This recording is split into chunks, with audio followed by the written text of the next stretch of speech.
Sir ಈಗ ಒಳಗಡೆ ಇರೋ ಬಗ್ಗೆ ಮಾತಾಡಬೇಕು ಅಂದರೆ ರಾಶಿಕಾ ಯಾವ ರೀತಿ ಸರ್? ರಾಶಿಕಾ ಅವರು ಅಷ್ಟೇ ತುಂಬ ಸಿನಿಮಾದಲ್ಲಿ ಮಾಡಿದ್ದಾರೆ ಹೀರೋಯಿನ್ ಕ್ಯಾರೆಕ್ಟ್ರು. ಈಗ ಮನದ ಕಡಲು ಅಂತ ಯೋಗರಾಜ್ ಭಟ್ರು ಸಿನಿಮಾದಲ್ಲಿ ಮಾಡಿದ್ದಾರೆ, ಹಲವಾರು ಸಿನಿಮಾದಲ್ಲಿ ಮಾಡಿದ್ದಾರೆ. ತುಂಬ ಖುಷಿ ಆಗ್ತದೆ.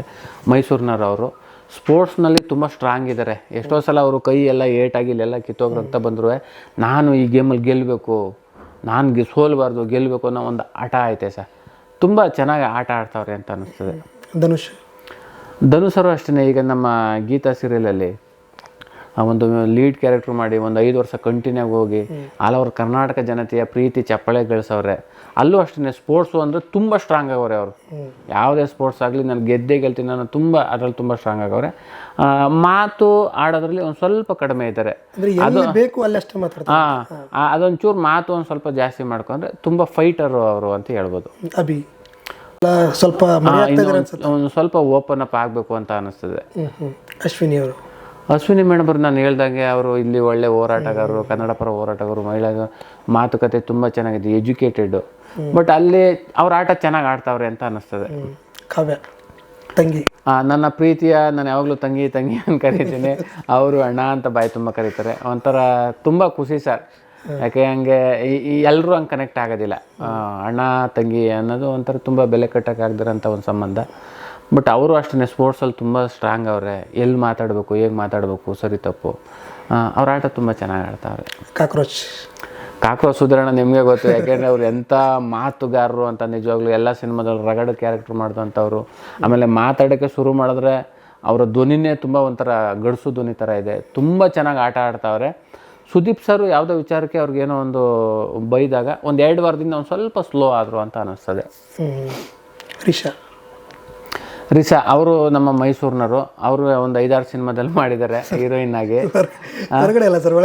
ಅದೇನೆ ಮಾಡಿದ್ದಾರೆ. ಇಲ್ಲೂ ಅಷ್ಟೇ ಅವ್ರು ಏನೋ ಮಾಡಬೇಕು ಅಂತ ಬಂದಿದ್ದಾರೆ. ತುಂಬ ಚೆನ್ನಾಗಿ ಅವ್ರು ಆಟ ಆಡ್ತಾವ್ರೆ ಅಂತ ಅನಿಸ್ತದೆ. ನೋಡಿದವ್ರಿಗೆ ಜಗಳ ಅಂತ ಅನಿಸ್ಬೋದು, ಆದರೆ ಅದು ಜಗಳ ಅಂತ ಅಲ್ಲ, ಎಲ್ಲೋ ವಾಲ್ಯೂಮ್ ಜಾಸ್ತಿ ಆಗ್ಬೋದು ಅಂತ ಅನಿಸ್ಬೋದು ಅಷ್ಟೇ. ಬಟ್ ಚೆನ್ನಾಗಿ ಆಟ ಆಡ್ತಾವ್ರೆ. ಸೂರಜ್ ನೋಡಿ, ಅವರು ಸಿನಿಮಾ ಸೀರಿಯಲ್ ಏನೂ ಮಾಡಿಲ್ಲ.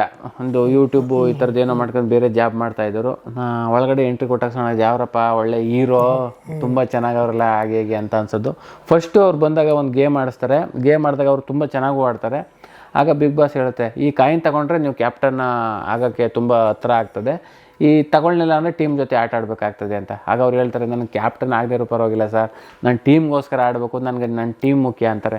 ಆವಾಗ ಅಲ್ಲಿದ್ದಂಥ ಎಲ್ರಿಗೂ ಅವರು ಒಂಥರ ತುಂಬ ಇಷ್ಟ ಆಗ್ತಾರೆ. ತುಂಬ ಚೆನ್ನಾಗಿ ಆಡ್ತಾವ್ರೆ, ಒಳ್ಳೆ ಮಾತುಕತೆ, ಎಲ್ರಿಗೂ ಇಷ್ಟ ಆಗೋ ಥರ ಮಾತಾಡ್ತಾರೆ ಅಂತ. ಆಮೇಲೆ ಎಷ್ಟು ಬೇಕೋ ಅಷ್ಟು ಮಾತಾಡ್ತಾರೆ, ಯಾರ ಜೊತೆ ಎಷ್ಟು ಬೇಕೋ ಅಷ್ಟು ಇರ್ತಾರೆ. ಇವರು ರಾಶಿಕರ ಜೊತೆ ಮಾತಾಡಿದ ತಕ್ಷಣ ಅದು ಪ್ರೀತಿ ಅಂತಲೇ ಅಂದರೆ ತುಂಬ ತಪ್ಪಾಗಿ ನಾವೇ ಸಮಾಜಕ್ಕೆ ತಪ್ಪು ಸಂದೇಶ ಕೊಟ್ಟಂಗೆ ಆಗ್ತದೆ. ತುಂಬ ಒಳ್ಳೆ ಫ್ರೆಂಡ್ಲಿ. ಯಾಕೆಂದರೆ ಅವರು ಮೈಸೂರು, ಸೂರಜು ಮೈಸೂರು ಆಗಿರೋದ್ರಿಂದ ಒಂದು ಒಳ್ಳೆ ಗೆಳೆತನದಿಂದ ಮಾತಾಡ್ತಾ ಜೊತೆ ಕಂಫರ್ಟ್ ಇರ್ತಾರೆ, ಸ್ವಲ್ಪ ಜಾಸ್ತಿ. ಎಸ್ ಅಷ್ಟೇ. ನಮಗೆ ಏನನ್ನು ಗೊತ್ತಿರಲಿಲ್ಲ, ಏನೋ ಇಬ್ಬರು ಕೂತು ಮಾತಾಡ್ತಾವ್ರೆ ಅಂದ ತಕ್ಷಣ ಅದು ಪ್ರೀತಿ ಪ್ರೇಮ ಅಂದರೆ ಅದು ತಪ್ಪಾಗ್ಬಿಡುತ್ತೆ. ಮತ್ತು ಸಮಾಜಕ್ಕೆ ನಾವೇ ತಪ್ಪು ಸಂದೇಶ ಹೇಳ್ದಂಗೆ ಆಗ್ಬಿಡ್ತದೆ. ಒಳ್ಳೆ ಫ್ರೆಂಡು. ರಘುವಣ ನೋಡಿ ಸರ್, ಅವ್ರು ನೋಡಿದ ತಕ್ಷಣ, ಘಟ ನೋಡಿದ ತಕ್ಷಣ ಭಯ ಆಗ್ಬಿಡ್ತದೆ. ಅಯ್ಯಪ್ಪ ಯಾರಿಗಾರ ಹೊಡೆದ್ರೆ ಒಂದೇ ಏಟು ಹಾಗೆ ಹೀಗೆ ಅಂತ. ಹಲವಾರು ಪ್ರಶಸ್ತಿಗಳನ್ನ ತಗೊಂಡಿದ್ದಾರೆ ಅವರ ಒಂದು ಇದರಲ್ಲಿ. ವೆಯ್ಟಿಂಗ್ ಲಿಫ್ಟಲ್ಲಿ ಹೆಚ್ಚು ಕಡಿಮೆ 340 kg ಅಷ್ಟು ವೆಯ್ಟ್ ಲಿಫ್ಟ್ ಮಾಡೋದ್ರಲ್ಲೆಲ್ಲ ಒಳ್ಳೆ ಹೆಸರು ಮಾಡವ್ರೆ ಅವರು. ಅಲ್ಲಿಗೆ ಬಂದ ತಕ್ಷಣ ಒಂದು ಭಯನೂ ಇತ್ತು. ಸ್ಪೋರ್ಟ್ಸಲ್ಲಿ ತುಂಬ ಸ್ಟ್ರಾಂಗ್ ಆಗವ್ರೆ ಮೊದಲು ಅಂತಲೇ ಹೇಳ್ಬೋದು. ಯಾವುದೇ ಸ್ಪೋರ್ಟ್ಸ್ ಆದರೂ ತುಂಬ ಸ್ಟ್ರಾಂಗ್ ಆಗವ್ರೆ. ಆಮೇಲೆ ಅವರು ಅಷ್ಟೇ ಹೊರಟು ಅನ್ನೋ ಥರ ಫೀಲ್ ಆಯಿತು. ಬಟ್ ಬತ್ತಾ ಏನಿಸ್ತು ಅಂದರೆ ಅವ್ರು ನಿಜವಾಗ್ಲೂ ಮಗುವಿನಂಥ ಮನಸ್ಸು ಅನ್ನೋ ಥರದಲ್ಲಿ ಆಯಿತು ಸರ್. ಯಾಕೆಂದ್ರೆ ನೋಡಿ, ಆಮೇಲೆ ಅವ್ರಿಗೆ ಕೊಟ್ಟಂಥ ಕೆಲಸವನ್ನು ಭಾಳ ಅಚ್ಚುಕಟ್ಟಾಗಿ ನೀಟಾಗಿ ಚೆನ್ನಾಗಿ ಮಾಡಿದ್ದಾರೆ. ಅದರಿಂದನೇ ಬಂದ ತಕ್ಷಣ ಕ್ಯಾಪ್ಟನ್ ಆದರು, ಕಿಚ್ಚನ ಚಪ್ಪಾಳೆ ಸಿಕ್ತು. ಅದು ನೋಡಿದ ತಕ್ಷಣ ಗೊತ್ತಾಗ್ಬಿಡ್ತದೆ ನಿಜವಾಗ್ಲೂ ಅವರು ತುಂಬ ಚೆನ್ನಾಗಿ ಆಟ ಆಡ್ತಾವ್ರೆ. ಅವರು ಫೈನಲ್ಗೆ ಹೋಗ್ಬೋದೇನೋ ಅಂತ ಅನ್ನಿಸ್ತದೆ ಸರ್. ಅವರಿಂದ ನೀವು ಜಿಮ್ದು ಏನಾದ್ರು ಕಲ್ತೀರಾ? ಇಲ್ಲ ಸರ್, ಏನೂ ಕಲ್ತಿಲ್ಲ. ಬಟ್ ತಿಳ್ಕೊಂಡೆ ನಾನು ಮಾಡಬೇಕಲ್ಲ ಅಂತ. ರಕ್ಷಿತಾ ನಿಜವಾಗ್ಲೂ ತುಂಬ ಖುಷಿ ಆಯ್ತು ಸರ್. ಅಲ್ಲಿರೋರು ಎಲ್ರಿಗಿಂತನೂ ಚಿಕ್ಕ ವಯಸ್ಸು ಅಂದರೆ ರಕ್ಷಿತಾನೇ. ಬಟ್ ಅವ್ರು ರಕ್ಷಿತನ ನೋಡಿದ್ರೆ ಬೇರೆಯವ್ರಿಗೆ ಹೇಗೆ ಅನ್ನಿಸ್ತದೋ ಗೊತ್ತಿಲ್ಲ. ರಕ್ಷಿತಾ ಅಂದರೆ ನನಗೊಂಥರ ಇಲ್ಲ ಸಲ್ಲದ ಒಂಥರ ಪ್ರೀತಿ ಜಾಸ್ತಿ.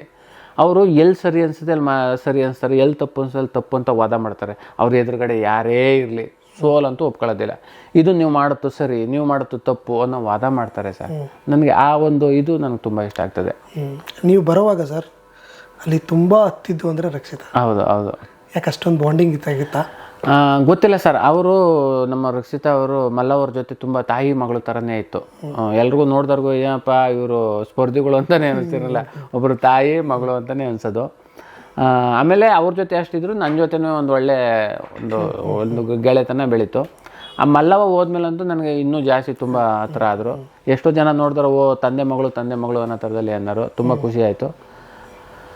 ಆಮೇಲೆ ಆ ಹುಡುಗಿ ಯಾಕೆ ಇಷ್ಟ ಆಯಿತು ಅಂದರೆ, ಈಗ ನಾವು ಏನಾದ್ರು ಬಿಗ್ ಬಾಸ್ ಮನೆಗೆ ಹೋಗಿದಾಗ ನಮಗೆ ಬಟ್ಟೆ ಕೊಡೋಕ್ಕೋ ಇನ್ನೊಂದು ಕೊಡೋಕೆ ಯಾರು ನಮ್ಮ ಕುಟುಂಬದವರು ಸ್ನೇಹಿತರು ಅವರು ಇವರು ಬರ್ತಾಯಿದ್ರು. ಬಟ್ ರಕ್ಷಿತಂಗೆ ಆ ಥರದವ್ರು ಯಾರೂ ಇರ್ತಿರ್ಲಿಲ್ಲ. ಅವಳೇ ಒಂದಿಷ್ಟು ಬಟ್ಟೆ ತನ್ಕೊಂಡು ಅವಳು ಹಾಕೊಳ್ಳೋದು ಈ ಥರದ ಮಾಡ್ತಾಯಿದ್ದಂಥ ಹುಡುಗಿ. ಆ ಹುಡುಗಿ ಮಾಡುವಂಥ ಕೆಲಸ ಕಾರ್ಯಗಳೆಲ್ಲ ನನಗೆ ತುಂಬ ಇಷ್ಟ ಆಗಿತ್ತು. ಅದರಿಂದ ನಮ್ಮ ಸ್ನೇಹ ಚೆನ್ನಾಗಿ ಬೆಳೀತು. ಬರೋ ಟೈಮ್ನಲ್ಲಿ ತುಂಬ ಅಳ್ತಾಯಿದ್ರು. ಅಂದರೆ ಅವರು ನೀವು ಬಂದಮೇಲೆ ಹೇಳಿದ್ರು, ನಾನು ಮಲ್ಲಮ್ಮ ಅವ್ರ ಜೊತೆಗೆ ಕ್ಲೋಸ್ ಆಗಿದ್ದೆ, ಮಲ್ಲಮ್ಮ ಅವ್ರು ಹೋಗ್ಬಿಟ್ರು. ಆಮೇಲೆ ಚಂದ್ರಪ್ರಭಾ ಅವ್ರ ಹತ್ರ ಜೊತೆ ಕ್ಲೋಸ್ ಆಗಿದ್ದೆ, ಅವರು ಹೋಗ್ಬಿಟ್ರು ಅಂತ. ಯಾರು? ರಕ್ಷಿತ್ ಅವ್ರು ಹೇಳಿದ್ದು. ನಾನು ಯಾರ ಜೊತೆ ಕ್ಲೋಸ್ ಆಗಿರ್ತೀನಿ ಅವ್ರು ಹೋಗ್ಬಿಡ್ತಾರ ಅಂತ. ಗೊತ್ತಿಲ್ಲ ಸರ್ ಅದು ಹೇಗೆ ಅಂತೆ, ಅದು ಯಾವುದು ಸತ್ಯ ಅಲ್ಲ. ಬಟ್ ನನಗೆ ಇಷ್ಟ ಆಗಲಿಲ್ಲ, ನಾನು ವಾಪಸ್ ಬಂದೆ ಅಷ್ಟೇ.